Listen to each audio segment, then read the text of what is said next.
Tiago capítulo 1, verso 2, sem demora, vai dizer assim a palavra de Deus: meus irmãos, considere motivo de grande alegria o fato de passardes por diversas provações, pois vocês sabem que a prova da sua fé produz perseverança, e a perseverança deve ter ação completa, a fim de que vocês sejam maduros e íntegros, sem lhes faltar coisa alguma. Tema da mensagem de hoje: o caminho da excelência. Muitos de nós temos o nosso padrão de excelência. O que para você é excelente? Não, ser excelente é fazer o que você pode fazer com aquilo que você tem. Não, ser excelente é você tentar ser o mais organizado possível. Cada um tem o seu ponto de vista sobre a excelência. Mas a verdade é que aquele que nos conhece com profundidade, com clareza, como Paulo vai dizer, aí foi demais agora, hein? Não precisa ser tudo isso. Era só um pouquinho no mais. É que eles são hispanos. Assim você foi demasiado. Mas vou continuar, amém? Paulo vai dizer em 1 Coríntios capítulo 13, né? Que um dia nós conheceremos ao Senhor assim como Ele nos conhece, nus e patente. Ou seja, Deus nos conhece da nossa forma original. Não tem como a gente enganar a Deus. Eu posso usar aqui palavras bonitas, palavras persuasivas, eu posso fazer o que for, mas Deus sabe exatamente como eu sou. Então, sempre quando Deus nos introduz em algum processo, é porque Ele quer nos fazer andar por um caminho de excelência. Porque eu posso dizer que amo, que cuido, mas Deus sabe do meu coração, sabe às vezes da dificuldade que eu tenho de perdoar, sabe da dificuldade que eu tenho de ser generoso, sabe da dificuldade que eu tenho de gerenciar os meus pensamentos. Então, independente daquilo que os olhos estão vendo, e muito mais daquilo que as pessoas veem ao meu respeito, é aquilo que Deus sabe sobre mim. Então, o fato de Deus saber exatamente quem é o Carlos, o fato de Deus saber exatamente quais são os problemas que ninguém sabe do Carlos, por vezes, Deus vai me introduzir em processos para que eu possa viver uma vida de excelência. É o que a Bíblia está dizendo, sem lhes faltar coisa alguma. Ou seja, não vai faltar honestidade, não vai faltar palavra, não vai faltar boa conduta, não vai faltar perdão, não vai faltar amor, não vai faltar generosidade, não vai faltar nada. Porque só assim, não faltando nada, que as pessoas irão ver na minha e na sua vida Jesus. Porque eu posso falar, Jesus é bom. Mas a pergunta que fica é, será que lá fora as pessoas estão vendo na minha vida, através da minha conduta, que Jesus é bom? Será que através dos meus negócios, da minha negociação, da forma como eu falo, da forma como eu olho para uma mulher, será que Jesus está sendo visto como bom? Então os processos são inevitáveis. Por isso que entenda algo. Considerem motivo de grande alegria. Não, calma aí. Tiago está dizendo que a gente tem que ter motivo de grande alegria quando passarmos por muitas provações. Parece, não faz sentido, um paradoxo, né? Como assim? A conta não fecha. Como já dizia Lázaro, né, no seu louvor, eu vou passando pela prova dando glória a Deus. Quem sabe? Ninguém sabe, gente. Estão bem americanizados mesmo, né? Tem um inglês aí que eles saibam como é que é. Mas por quê? Porque quem está passando por prova, sabe que não está passando por passar. Se Deus está te fazendo viver um processo na sua vida, grave algo no seu coração. Por que eu preciso ter motivo de grande alegria? Porque esta prova, porque este processo, vai me levar a um cenário muito melhor de vida. Então eu não posso ficar com os meus olhos concentrados na realidade do que eu estou vivendo, mas sim com o coração cheio de expectativa sobre aquilo que este processo vai gerar. Portanto, se estou passando pela prova, eu preciso de alguma forma buscar alegria. Por quê? Porque Deus está me levando a um novo cenário de vida. Então isso que você está vivendo hoje, grave algo no seu coração, não vai te matar. Não é para te matar. Essa dificuldade financeira, essa dificuldade no relacionamento, é Deus tentando mostrar para você a realidade de quem você é, porque grave algo no coração. Quando um professor ele aplica prova na sala de aula, não é para que ele possa te provar, mas exatamente para que você saiba que você não está tão preparado como pensa estar. E às vezes a gente ora, a gente clama, Senhor, responde a minha oração, aonde o Senhor foi, o que está acontecendo? E Deus não fala. Mas você já viu o professor falar na sala de aula no momento da prova? Alguém já viu? Você às vezes levanta a mão, ele... Você teve o semestre todo para levantar a mão. Hoje eu não te respondo, vou ficar aqui calado. Porque você está vivendo uma prova. Essa prova está revelando que você não está tão preparado como a chave está. Você quer tirar um 10, mas o seu comportamento, a sua dedicação, não vai trazer um 10. Vai trazer aquilo para o qual você está preparado. E grave algo. Mesmo que ele não fale, é importante que você saiba que o professor sempre está onde? Na sala de aula. Então Deus, mesmo estando em silêncio nesse processo, Ele não abriu mão de você. Porque o sentimento que nós temos em meio aos processos é que Deus nos abandonou. É que Deus nos deu as costas. Não.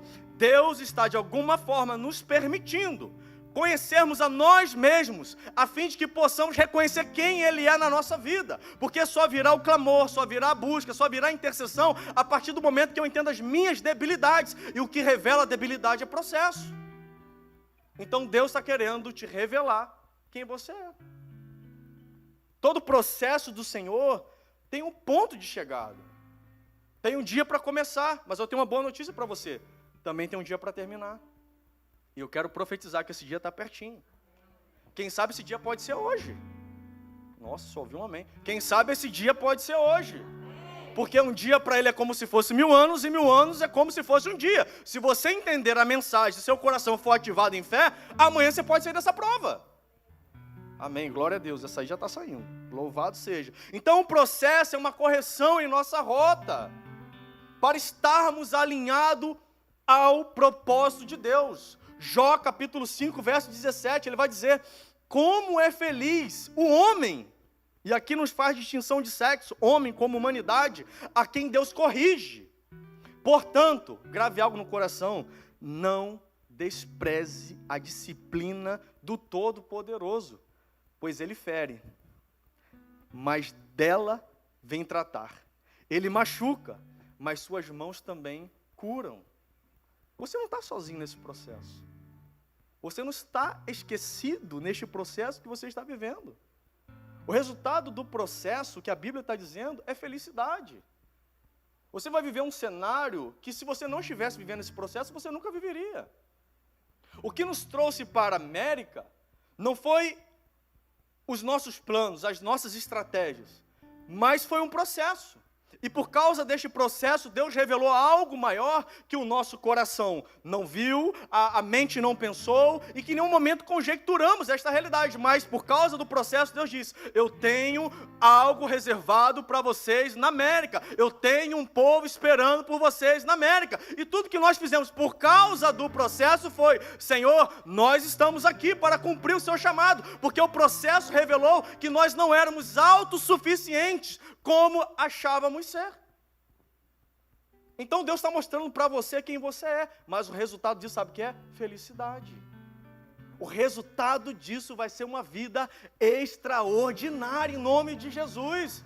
Eu quero profetizar que você vai viver aqui na América os melhores dias da sua vida. Eu não sei o quadro, eu não sei a situação, eu não sei como você se encontra absolutamente nesse momento. Ei, mas eu quero te dizer uma coisa: o Deus que colocou você nessa prova, Ele sabe exatamente do seu endereço, Ele sabe o seu nome, Ele sabe o seu sobrenome, Ele sabe a sua genética, Ele sabe exatamente quem você é, e você não está esquecido.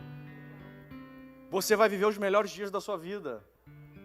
Creia nisso em nome de Jesus.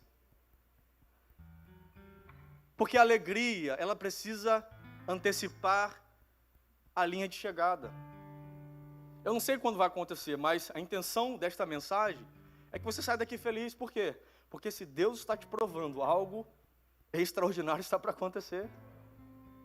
Porque todo filho, ele precisa de disciplina. Veja o que Hebreus 12:5 vai dizer: vocês se esqueceram da palavra de ânimo que Ele lhes dirige como filhos?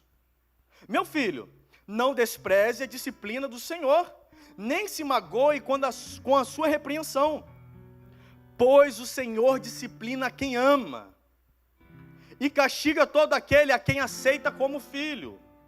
Suportem as dificuldades, recebendo-as como disciplina. Deus os trata como filhos. Pois qual filho que é disciplinado por seu pai. Se vocês não são disciplinados, grave isso no seu coração, e a disciplina é para os filhos. Então vocês não são filhos legítimos, mas sim bastardos. Sabe qual é o grande problema? É que quando eu, sendo filho, Paloma, quero me comparar com quem não é filho. O cara trai a esposa, o cara sai na noitada, diz que vai para casa e não vai, e nada acontece. É bastardo. Aí o abestado quer fazer a mesma coisa que o abastado está fazendo. Aí o que Deus faz? Prova, disciplina, processo, vale, dificuldade. Porque você precisa entender que você é filho e eu ainda te amo. Se você está sem disciplina, grave isso no seu coração. Se você está vivendo uma vida a seu bel prazer e não tem disciplina nela, cuidado. Tenha muito cuidado. Quem sabe você deixou de ser filho faz tempo. Então, não é mais uma mensagem de correção, é uma mensagem de arrependimento. Eu preciso me arrepender e voltar ao primeiro amor. Pois, se Ele me ama, Ele vai me tratar como filho. Porque todo pai quer o melhor para o seu filho. Eu tenho 3 filhos. A minha experiência de ser pai veio a partir do momento que eu tive filhos, porque eu não tive essa vivência nos meus primeiros 16 anos de vida. Então eu, como pai, eu quero o melhor para os 3. Quero o melhor para o Oliver, para a Ana Clara e para o Gael. Mas a disciplina, ela é imprescindível. Eu preciso discipliná-los. O Oliver agora, ele quer o PlayStation 5. É isso, não? Falei, ok. Mas você já viu a luta que é para você ler um versículo da Bíblia? Você viu a dificuldade que é para você fazer o que eu peço para você fazer, que isso vai gerar conhecimento, vai gerar experiência com Deus? Então, maravilha. A disciplina é, se você ler toda a Bíblia este ano, você ganha o PlayStation. Eu nunca vi alguém ler a Bíblia como esse menino está lendo. Lê 5, 6, 10 páginas no dia. Eu falei, meu Deus, nem eu li tanta página no dia. Virou crente de um dia para o outro. Mas por quê? A disciplina o levou a isso. O processo do qual ele foi inserido vai gerar um resultado lá na frente, mas é imprescindível ele passar. Mas grave algo, Deus vai fazer algo para satisfazer a alegria do seu coração, porque o Salmo 37 vai dizer que o Senhor se alegra em satisfazer a alegria do nosso coração. Contudo, o processo vai nos levar a um nível muito mais profundo de intimidade e experiência, e em saber quem de fato Ele é. Então Ele vai te disciplinar. Mas você vai ganhar o seu PlayStation também. Você vai chegar do outro lado. Mas tudo isso, grave algo no seu coração, é porque você é filho. Então só o fato de estar vivendo um processo, sabendo que Deus me pôs neste processo, isso deve causar alegria no meu coração, porque isso significa que Ele está me tratando como um filho, porque como pai que Ele é, Ele tem o melhor para a minha vida. E toda a disciplina do Senhor, ela vai nos ensinar basicamente 3 pontos, que eu quero que você grave no seu coração. Primeiro ponto, temor ao Senhor. O que às vezes nos distancia do relacionamento, e faz com que Deus nos busque com cordas de amor, e nos traga para perto dEle, e nos insira em um processo, é porque em algum momento nós perdemos o temor ao Senhor. Em poucas palavras, resumindo, temor ao Senhor é ver Deus me vendo. A gente quer que Deus nos vê, Tiago, quando a gente precisa. Eu estou passando uma dificuldade, eu não estou conseguindo resolver essa situação. Deus, o Senhor não está vendo? Deus, cadê o Senhor? Né? A gente até muda o tom da voz, fica meio... Deus, cadê o Senhor? Meu Pai! Mas quando eu não quero que Deus veja, eu tenho uma péssima notícia para te dar. Deus também está vendo. E temor ao Senhor é saber que em todo momento, em todas as circunstâncias, em todas as ocasiões, Deus está me vendo. A disciplina vai te ensinar a você a ter temor a Ele, a você reverenciar a sua santidade. Grave algo, temor não é medo, mas é entender a soberania de Deus, porque o que nos leva para longe dEle é porque achamos que estamos fazendo o que estamos, e isso não vai resultar em nada, quando na realidade Deus está vendo todas as coisas. A disciplina vai gerar temor no seu coração. Segundo ponto, uma vida de propósito. Você tem uma missão a cumprir por meio do propósito pelo qual Ele te fez. Normalmente, quando Deus nos traz de volta para vivermos um processo com Ele, é porque Ele quer alinhar a rota da nossa vida. Às vezes nos perdemos em meio a resultados, nos perdemos em meio a relacionamentos, nos perdemos em meio a ambientes, nos perdemos em meio há várias coisas que acontecem diariamente na nossa vida. E isso tem como um único objetivo: nos distanciar do propósito de Deus. Então, quando Deus põe um processo, Ele dizendo: sem mim, nada podeis fazer. Ei, volta para a rota. Eu não te fiz por acaso. Os seus pais disseram que foi por descuido, foi uma noite de carnaval, foi sem querer, não foi planejado, não foi projetado, mas nada acontece sem a vontade de Deus. Se você está aqui, se você está respirando, se existe fôlego de vida em você, há um propósito de Deus para a sua vida. Você não é uma obra do acaso, você não está na América por acaso. Deus tem algo a cumprir através de você, e o processo, para que você entenda, vai ser inevitável. Vocês estão aqui comigo? Soberania de Deus. Absolutamente nada acontece sem a vontade dEle. Uma das coisas interessantes que a gente viveu em 2013. A gente morou na Argentina por 6 anos. E eu lembro que nesse processo, quando a gente se mudou para a Argentina, eu logo muito jovem, eu e a Karen, a gente começou a ganhar muito dinheiro, né? E a gente se distanciou da presença, porque na realidade a gente nunca tinha sido convertido de verdade. A gente ia para a igreja como muitos vão, ou quem sabe como você está aqui essa noite. Se coube a luva, coloque nas mãos. E o que aconteceu? A gente pegou e voltou para o Brasil, por causa de uma palavra que Deus havia dado que a gente voltaria, porque a gente não queria voltar, não fazia parte dos nossos planos. E voltei para o Brasil, fui enganado por uma pessoa, quebrei, perdi tudo. E em meio a todo esse processo, eu me reconectei com Deus. Foi onde aconteceu a minha conversão genuína. Como aquele filho pródigo. Eu me vi em uma situação que eu disse: eu preciso voltar para a casa do pai. Porque com o pai eu estou sendo melhor tratado do que aqui no mundo. E quando eu volto para a casa do pai, começamos a viver um processo. Por quê? O processo revelou algo que na realidade eu já até sabia, mas ficou ainda mais nítido. O quão soberbo eu era, o quão autista, o quão dono do meu nariz. A pessoa que sempre esteve ao meu lado, que eu menos valorizava, foi a pessoa que eu mais passei a valorizar, porque foi a pessoa que todos os dias me dava uma palavra de ânimo, que era a minha esposa. Então, o processo começou a me lapidar, porque Deus tinha um propósito. Eu não estava mais vivendo o propósito dele. Eu estava vivendo a minha vida, eu estava vivendo as coisas segundo a minha vontade. Mas uma coisa interessante que o que revelou para mim a soberania de Deus foi que tinha conhecimento, tinha formação, tinha informação, tinha know-how, tinha um monte de coisa. E eu cheguei a um estágio tão depressivo na minha vida, que eu comecei a distribuir currículo para tudo que é lado, batendo um monte de porta, falava com um, falava com o outro, e ninguém me contratava nem para empurrar uma carrocinha de pipoca. Eu falei: meu Deus, o que está acontecendo? Será que eu sou tão ruim assim? Todas as portas se fecharam, literalmente todas. Nada dava certo. Vamos fazer um negócio aqui, a expectativa lá em cima, botava a mão para fazer, ia por água abaixo. Não, agora a gente vai fazer isso e vai dar certo. Não, calculamos e recalculamos, falamos com A e com B, não tem como dar errado, vamos fazer. E dava errado. Eu falei: meu Deus, o que está acontecendo? E todo este processo fez com que eu fosse para os pés do Senhor e me prostrasse diante dEle, reconhecendo que sem Ele eu nada podia fazer. Porque quando Jesus fala que sem mim nada podeis fazer, uma coisa é Jesus falar. Agora outra coisa é quando você vivencia que sem Ele você não pode fazer nada. E foi exatamente esse quadro, esse momento que nós vivemos, que nos levou para um lugar da intimidade. E a partir deste cenário, conhecemos Deus como Pai. Vimos que, independente das circunstâncias, que mesmo tudo dando errado, às vezes não sabia nem exatamente o que ia comer no dia seguinte, porque a situação foi literalmente caótica, mas em tudo a gente via a mão de Deus, mas as portas fechadas. Fala com A, fala com B. Poxa, eu morei no exterior, sei falar outro idioma, tenho conhecimento. Se eu for para a empresa dele, o negócio vai crescer, eu me comprometo. Alguém te contratou? Não, nem eu. E a gente orava e falava: Senhor, o que está acontecendo?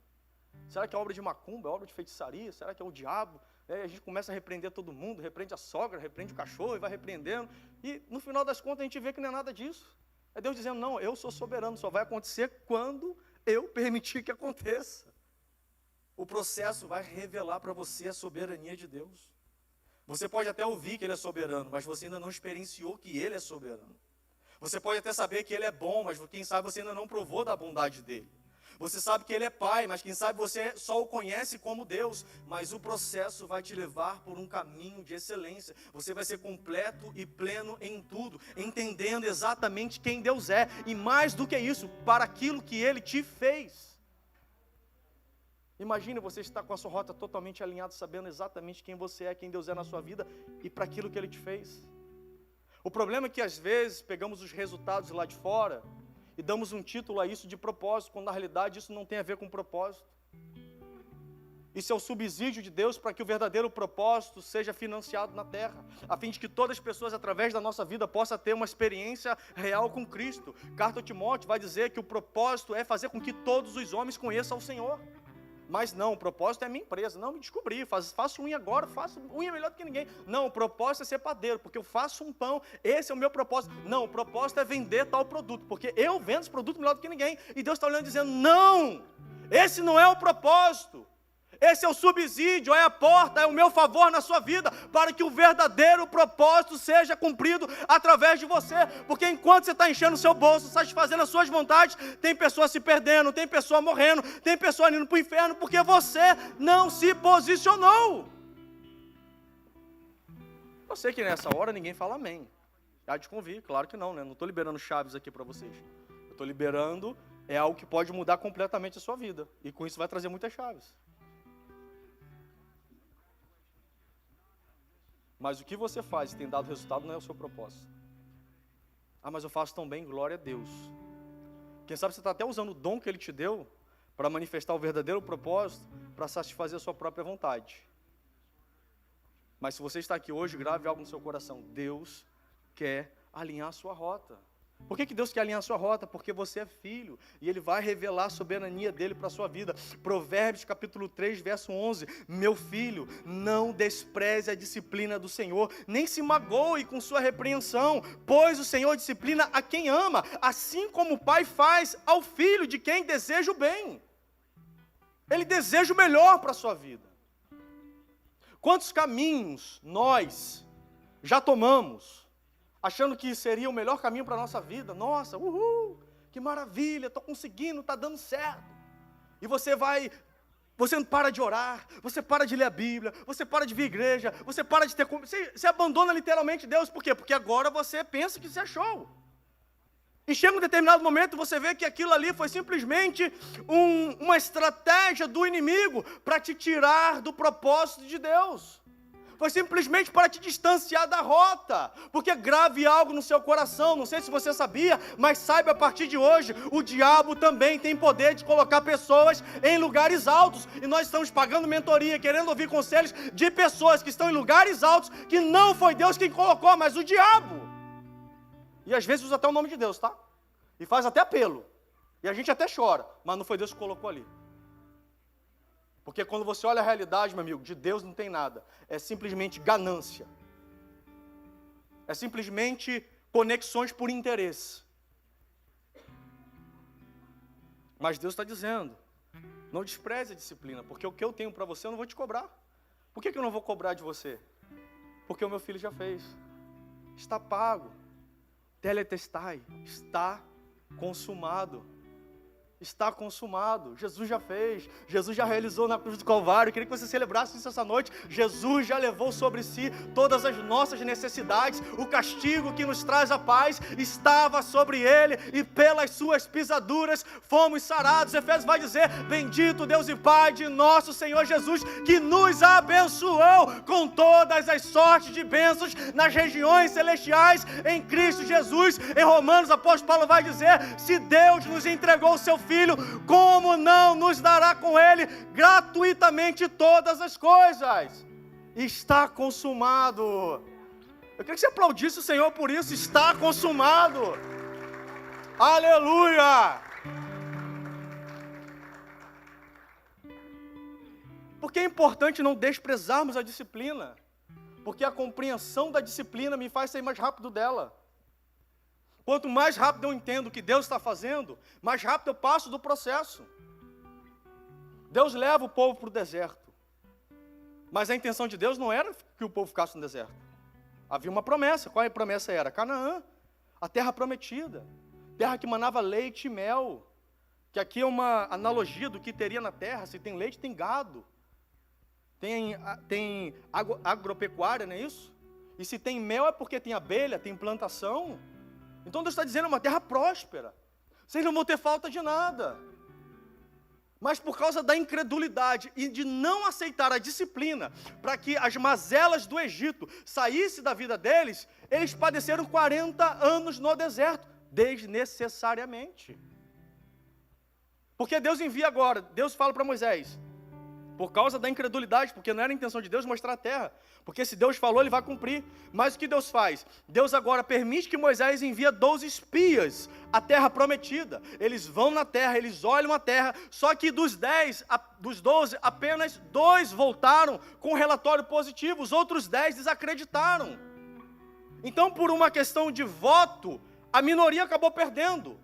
Mas perdeu momentaneamente, porque os únicos 2 que acreditaram foram os 2 que entraram na terra, juntamente com a geração passada, a geração futura, porque a geração passada pereceu no deserto, morreram no deserto e não viram a promessa se cumprir, porque rejeitaram a disciplina do Senhor. Então Deus está falando para você que essa noite, eu tenho uma terra prometida para você, eu tenho uma terrinha zerinha só para você.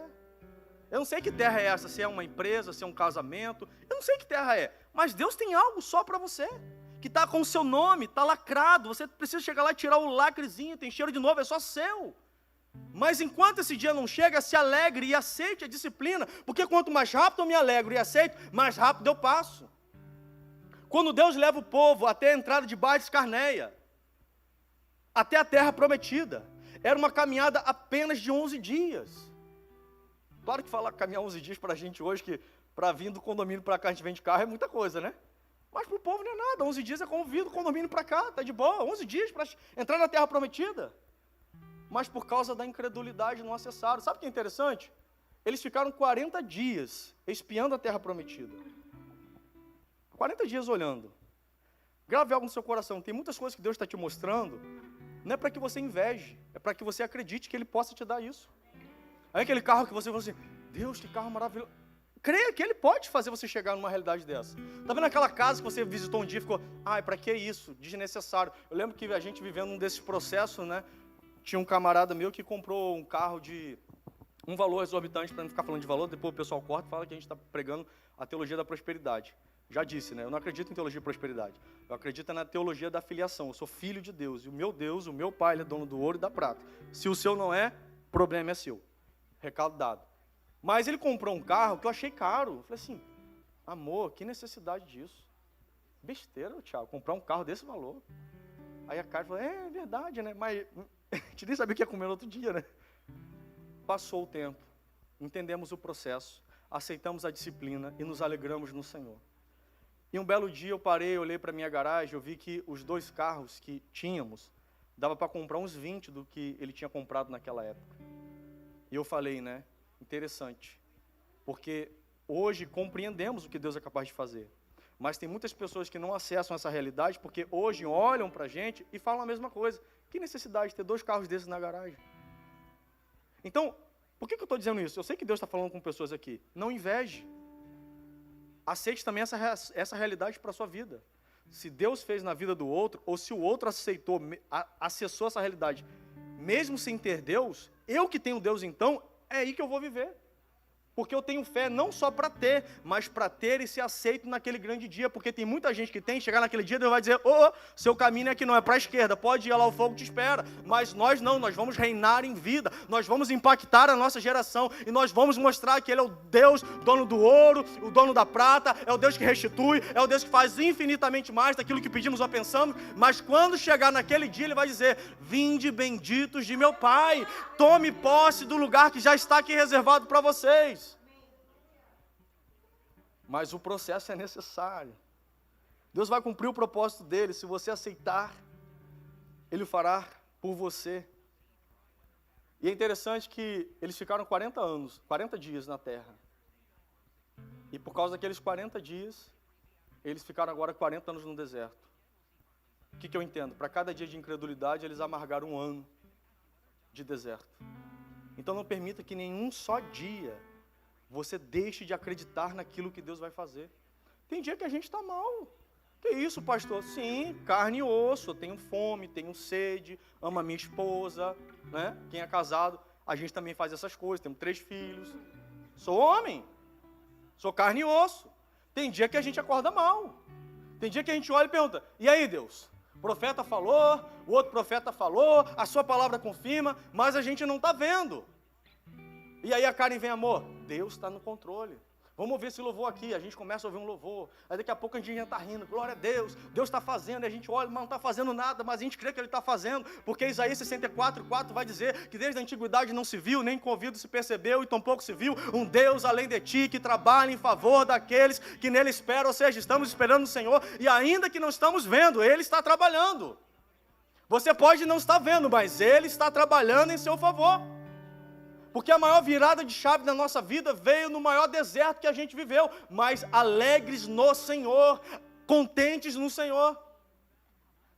E sabe por que Deus trabalha? E esses dias eu analisando isso, pensando sobre esse deserto que eu vivi, que marcou muito a nossa história.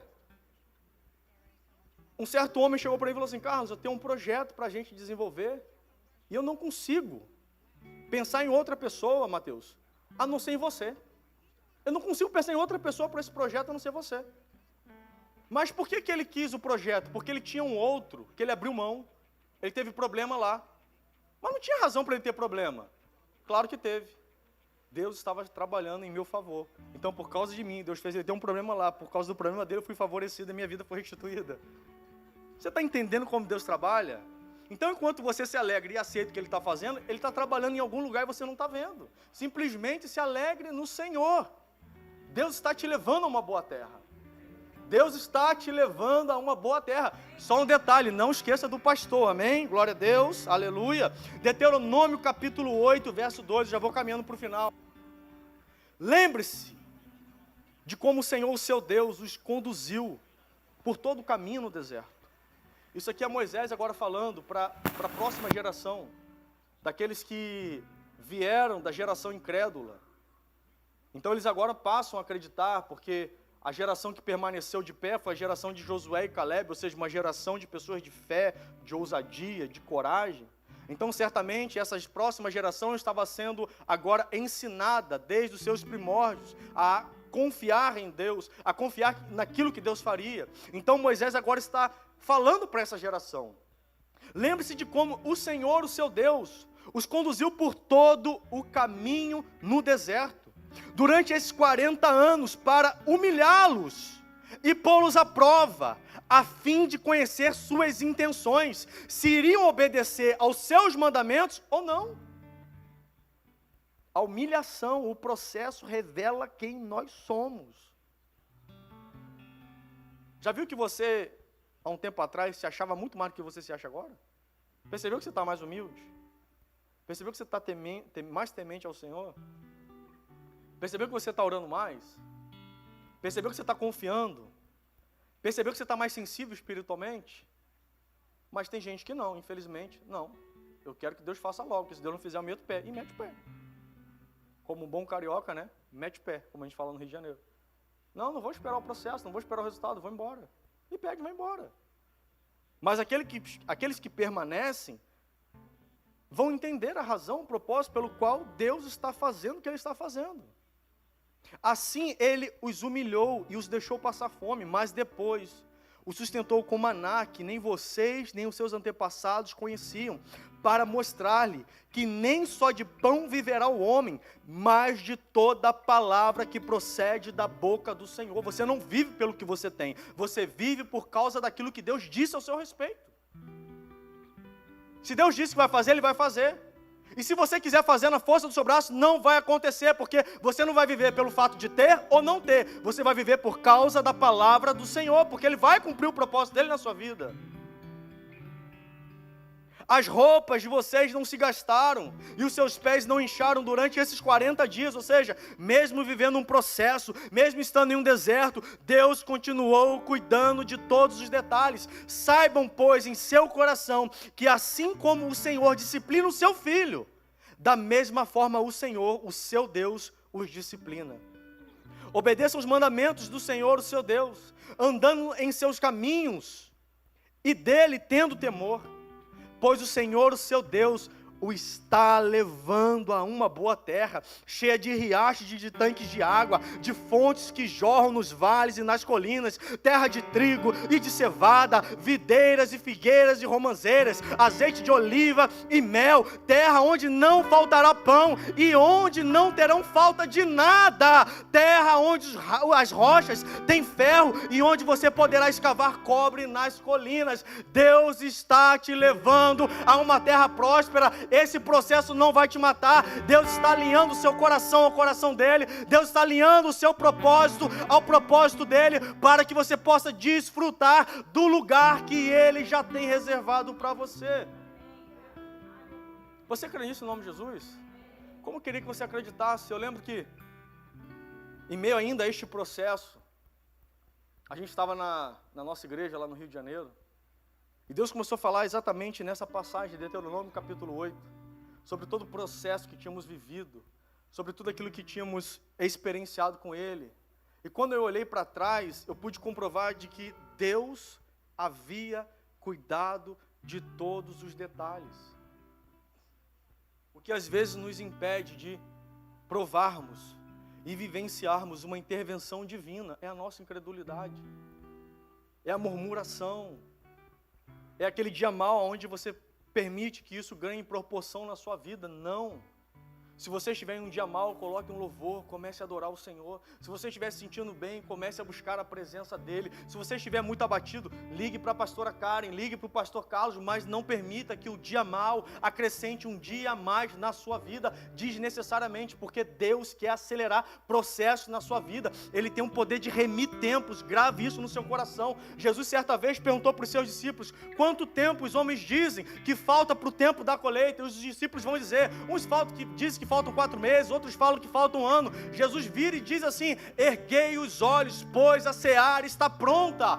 Tudo que nós precisamos na ótica espiritual é mudar a nossa perspectiva, a forma como estamos enxergando aquilo que Deus está fazendo. Não é para te matar, mas é para te fazer prosperar. Não é para te fazer perecer, mas é para fazer você entrar em uma boa terra. Deus vai te levar a uma boa terra. É difícil acreditarmos quando a gente olha a realidade e tudo diz ao contrário. É difícil a gente acreditar que de fato Deus vai fazer isso quando eu olho para o meu cenário e eu não consigo ver resposta, não consigo ver solução. E por vezes o nosso grande inimigo são os nossos olhos. Porque ao invés de enxergar pela ótica da fé com o nosso coração, nós estamos permitindo que o olho carnal dê resposta ao emocional. Vivemos por fé e não por emoção. É gostoso estar emocionado, né? Receber uma homenagem, uma declaração, e você chora. Não, mas a gente não vive por emoção. A gente vive por fé. E fé é decisão, é a fé que tem que comandar a sua emoção. Quando Jesus chama aquele cego, o conhecido cego do tanque de Siloé, a Bíblia vai dizer que Jesus untou saliva com terra. É um negócio meio nojento, né? Você imagina. Jesus cuspiu, a Bíblia está dizendo, fez lodo e untou os olhos do cego. Aí mandou ele lá no tanque lavar os olhos. Aí ele foi, lavou e voltou enxergando. Sabe por que ele não questionou aquilo que Jesus estava fazendo? Sabe por que ele não questionou a metodologia de Jesus? Sabe por quê? Porque ele era cego.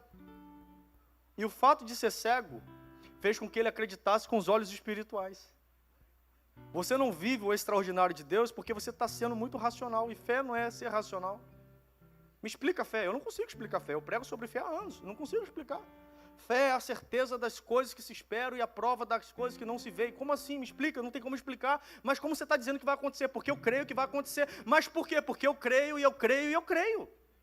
Porque a palavra está dizendo, porque se eu estou aqui essa noite, no mínimo eu preciso acreditar que Deus tem um poder de fazer. Eu não vim para uma reunião normal, eu vim para uma reunião de ativação. Então eu saio daqui essa noite crendo que o processo está terminando, eu saio daqui essa noite crendo que Deus está agindo, eu saio daqui essa noite crendo que algo extraordinário vai acontecer.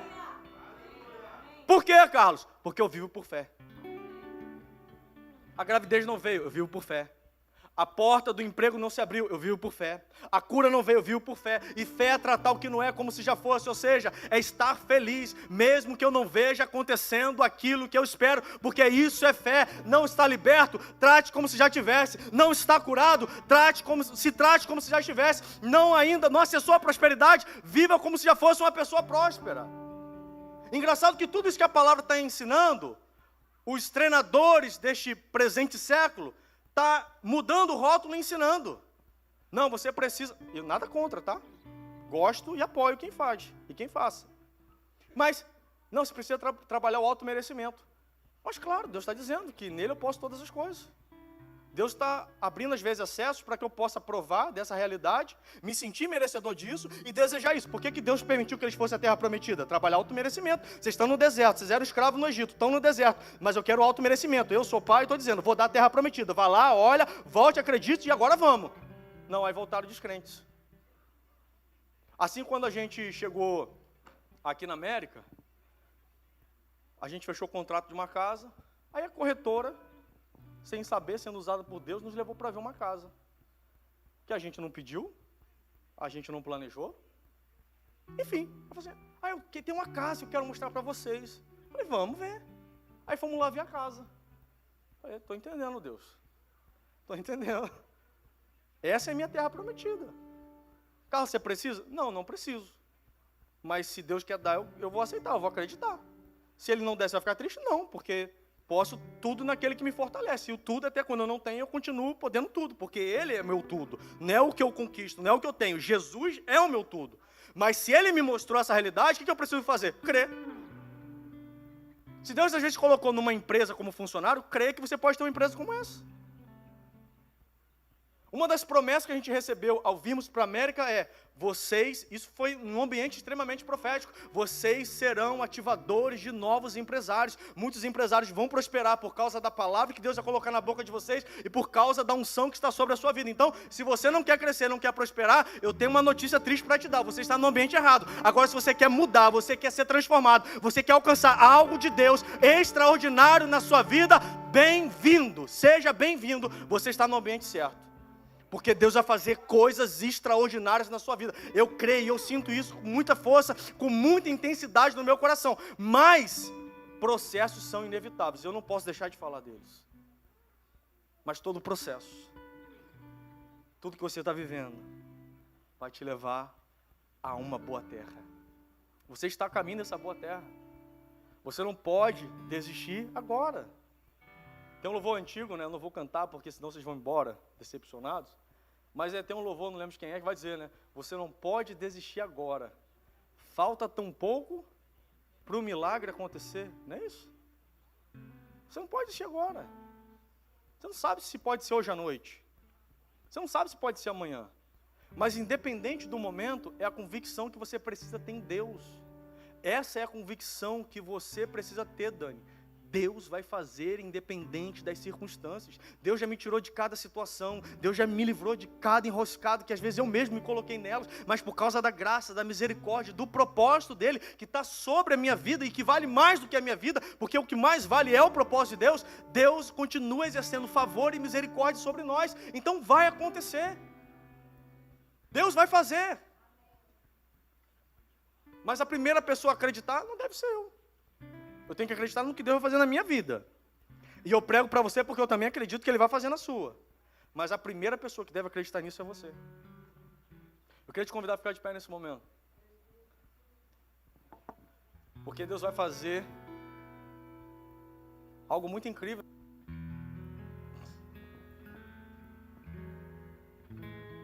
O que me impressiona em Deus, e é nisso que Deus revela a sua soberania, é que Ele não precisa de conselho, Ele não precisa da nossa ajuda, Ele não precisa de nada.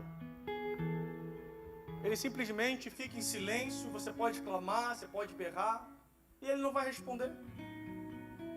Porque tudo que Ele quer, às vezes, e eu digo na maioria das vezes, é que você passe a confiar independente das circunstâncias. Porque a confiança em Deus não consiste em quanto Deus está falando, mas quando Ele está em silêncio e você continua confiando. Obediência é quando Deus fala uma só vez e você permanece no mesmo lugar de onde Ele disse para você estar. Porque um filho que toda hora você tem que estar falando, não faz isso, não faz aquilo, não mexe aqui, não mexe ali, não vá por esse caminho, não se relaciona com essa pessoa, não fica nesse grupo, não se envolva nessa situação, saia desse relacionamento. Isso é um filho desobediente que vai viver em processos. Mas quando Deus fala, eu tenho o melhor para a sua vida, fique somente na minha presença e faça a minha vontade. E você às vezes não vê nada acontecendo, mas você permanece no lugar da obediência. Esse é o filho que vai viver coisas extraordinárias. Porque a obediência se comprova, não é sempre quando você ouve a voz de Deus, mas é quando Deus fala uma única vez e você fica naquele lugar e não se move mais. Por isso eu queria te convidar essa noite a fechar os seus olhos, a colocar as mãos sobre o seu coração, que você começasse a meditar no Senhor, sobre o processo que você está vivendo.